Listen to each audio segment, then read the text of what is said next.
Nakushukuru sana.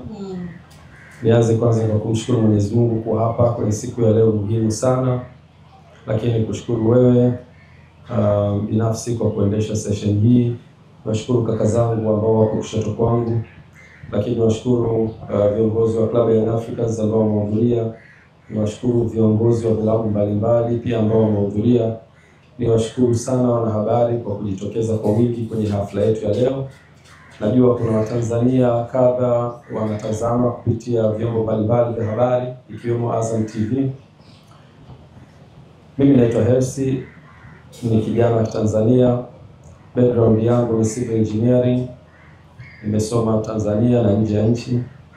Lakini katika kazi kubwa ambayo leo inatutanisha hapa ni sisi wa Tanzania kuona kwa namna gani tumeweza ku-elevate mpira wetu, ku-elevate level ya ligi yetu ya Tanzania, ku-elevate vilabu vyetu ambavyo vinashiriki kwenye mashindano ya ndani ya nchi pamoja na mashindano ya nje.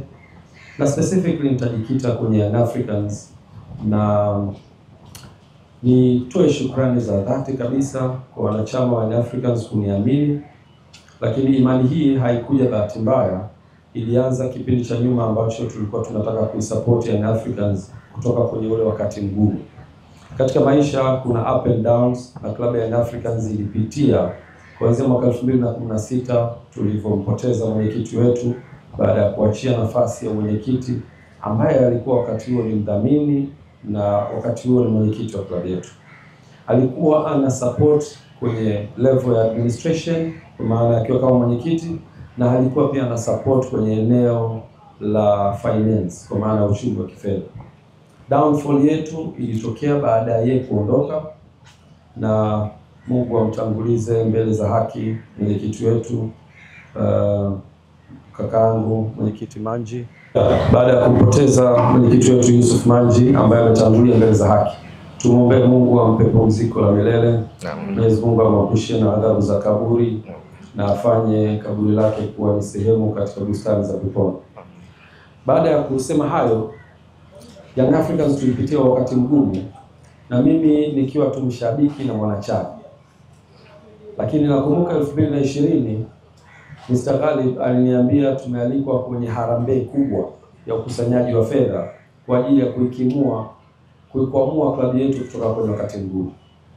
Akashiriki kwenye mkutano ule. Kwa bahati mbaya nilikuwa nimesafiri, na alitoa ahadi ya kuchangia kiasi cha shilingi milioni 300, na mwaliko huu ulitoka kwa mwenyekiti wa kamati ile ambaye alikuwa ni Anton Mavunde.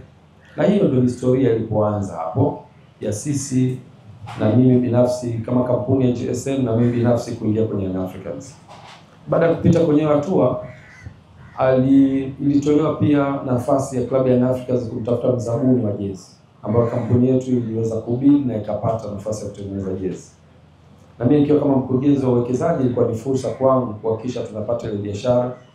Lakini baadaye tukaja kugundua biashara hiyo haiwezi kwenda kama timu haifanyi vizuri. Kwa hiyo nikakaa na Mr. Ghalib akaniambia, na sasa hii bahati nzuri ni timu unayoishabikia na wewe ndio mwekezaji mwenyewe, fanya jitihada sasa ili biashara ifanikiwe kuhakikisha una elevate level ya timu. Basi nikaja kwenye nafasi hiyo ya kibiashara, lakini kuhakikisha tunainua thamani ya klabu yetu ya Young Africans. Basi ndio tukaanza hapo, kabidi tusajili wachezaji. Nakumbuka mwaka 2020 mwanzoni wakati wa dirisha dogo tukasajili wachezaji 4. Tukamsajili Ditra Mchimbi, tukamsajili Adeyu Saleh, tukamsajili Bernard Morrison, na tukamsajili Haruna Niyonzima, na akarudi baada ya kuitumikia Young Africans na baadaye Simba na baadaye karudi Rwanda. Kwa hiyo ilikuwa ni task yangu ya kwanza kusajili wachezaji na kuhakikisha timu inakaa mahali pazuri. Kwa hiyo tukaweza kuihamisha kutoka Netherlands kuja Regents Hotel, tukaitafutia uwanja wa mazoezi, tukapata uwanja wa chuo cha sheria, tukaanza kufanya kila linalowezekana kuhakikisha timu inashinda kwa maana ya kumotivate, kuweka thamani ya kifedha. Na wakati huo klabu ilikuwa iko down kwenye kila sehemu. Tukamleta pia coach Luke Eyma kama mnakumbuka, na baada ya hapo kuanza kuweka motivation. Nakumbuka mara ya kwanza Nugas alikuwa anabeba kabisa milioni 10 kama furushi kuhakikisha anawaonyesha wachezaji Kwa jamani, fedha ni hizi, mechi mkishinda mtaondoka na hizi fedha. Ilikuwa ni sehemu ya motivation kwa ajili ya kupromote wachezaji waweze kufanikiwa na kuchukua matokeo. Tulikwenda na baadaye tukaweza kuchukua tukachukua nafasi ya pili kwenye ligi. Ulikuwa ndio msimu wa kwanza wa 2021 ambao nilishiriki. Kwa hiyo baada ya hapo nikawa naona gharama zinavyoenda. Yaani ukitaka kuihamisha timu kutoka sehemu hii kuipeleka hii inahitaji gharama. Ukitaka kumsajili mchezaji inahitaji fedha. Na fedha hizi zote zilikuwa zinatolewa na Mr. Ghalib free from his pocket, kwamba nataka tuisupport team sasa. Nikaja na wazo kwa ile background yangu ya investment, tukasema lazima tutafute, tuwe na short term plans na tuwe na long term plans. Short term ni hii kusupport, kuinua quality. Lakini long term hii timu inapaswa kuweza kusimama kwa miguu yake. Inaweza kuwa ni 100% au inaweza kuwa ni 50% au inaweza kuwa 75%. Kwa hapo tukasema lazima tutafute mfumo utakaofanya timu isimame imara yenyewe na tupunguze utegemezi. Kwa hiyo mwenyekiti Dr. Msola alikuwa tayari ameshakuja na wazo la transformation. Nikasema hapa tunaweza tukatumia hili wazo, tukalipa nguvu hili wazo likaweza kutransform timu yetu. Basi nika-consult, tukakaa tukakubaliana tutengeneze ile kamati kwa ukubwa wake, tuipe nguvu, na baadaye nikawa sehemu hiyo kamati. Na baada ya kuwa kwenye kamati tukaona pale kwenye kamati kuna watu wenye taaluma nyingi. Kuna wanasheria, mwenyekiti wetu Mzee Gongolo, kuna kina Arafat walikuwa wanatoka kwenye finance, kuna Ivan Tarim walikuwa wanatoka finance, mimi natoka kwenye engineering, lakini wote tunakosa elimu ya transformation. Ndio hapo sasa tukasema lazima tutafute consultant, mtu atakayetusaidia kujifunza dunia ya sasa inaendeshwaje, mpira wa sasa unaendeshwa vipi. Kwa hiyo tukaweza kufanikiwa kupata La Liga, wakatushauri, tukajifunza kutoka kwao na sisi tukajifunza, wao wakajifunza pia culture yetu ikoje. Tukakama na mfumo wa mabadiliko, na mfumo ule ulipelekwa kwenye mabadiliko ya katiba.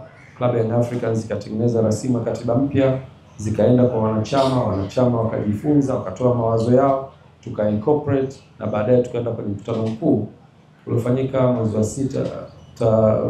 wa sita mwaka 2021, na mkutano ule uliridhia mabadiliko ya mfumo wa mabadiliko ya klabu yetu, na ulihudhuriwa na wanachama 1770 na wanachama wote waliridhia mabadiliko hayo.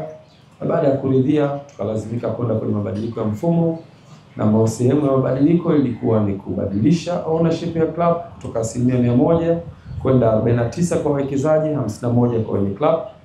Lakini la pili ilikuwa structure ya leadership, ambayo ilikuwa nataka mwenyekiti abadilike kuwa rais na baadaye kuwa kuna mwenyekiti wa bodi.